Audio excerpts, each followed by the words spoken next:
سورہ فاتحہ کو اپنا دوست بنا لے۔ بیماریاں عام ہو گئی ہیں اور علاج بہت مہنگے ہیں۔ اس سے پہلے کہ بیماری آپ کے گھر پہ آئے، بیماری سے پہلے ہی سورہ فاتحہ کو اپنا دوست بنا لے۔ بھلا کیسے؟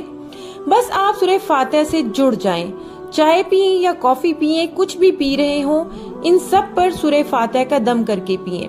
اپنے بچوں کو بھی اس عمل کی عادت ڈالیں تاکہ وہ بچپن سے ہی بیماریوں سے محفوظ رہیں۔ میری اللہ تعالیٰ سے دعا ہے کہ اللہ پاک ہمارے معاشرے سے تمام بیماریاں دور فرما دے۔ روحانی اور جسمانی تمام پریشانیاں ہم سب کو صحت کاملہ عاجلہ عطا فرمائے، آمین۔ یہ سورہ شفا کہلاتی ہے۔ اس سورت میں تمام بیماریوں کا علاج ہے۔ اس سورت کو اپنے ساتھ جوڑ لیں، مگر وہ کیسے؟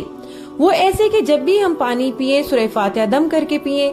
جیسے ہی گلاس بھرنے کے لیے نلکے کا نل کھول لیں یا بوتل کا ڈھکن کھول لیں، گلاس بھرنے تک ہم 1 مرتبہ سورہ فاتحہ پڑھ لیں گے اور اس پر دم کر کے پیئیں۔ اللہ کے حکم سے بڑی بیماریاں آپ کو چھو نہ سکیں گی۔ ویڈیو کو لائک اور شیئر کر کے بیل نوٹیفیکیشن کو آل پہ کر دیں اور چینل کو سبسکرائب کر دیں۔ جزاک اللہ۔